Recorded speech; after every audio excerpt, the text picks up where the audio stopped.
ตัวซีแล้วไฟเหลืองจัดอีกละมากองคอนเลยเต็มที่สองละมากองคอนเลยตายโอ้ดีสุดเลย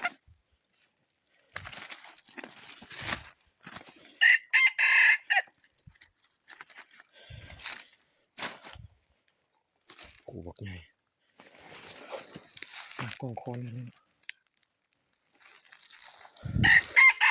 เหลืองตั้งนี่กองคอนเลยเสียดายพออัดคลิปมาไวเพิ่ม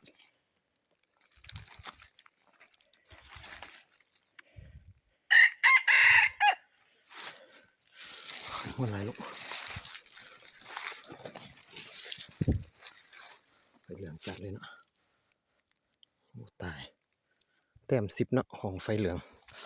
ไก่ผู้2มันนี่โอ้เกือบคูบโบทันกี่แลนไปแลนมาโอ้ตาย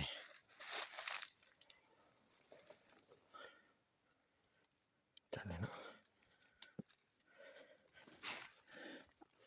โอ้ยตายนี่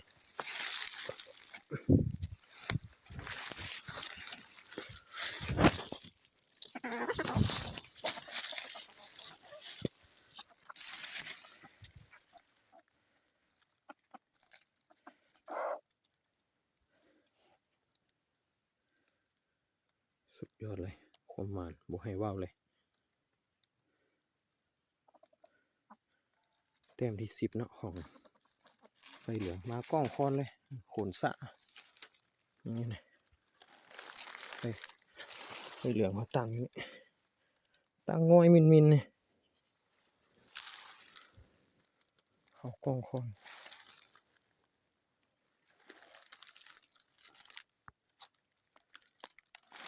นั่นแหละแกเตอะกี่ยังตายแลนบิดแลนไปแลนมาอยู่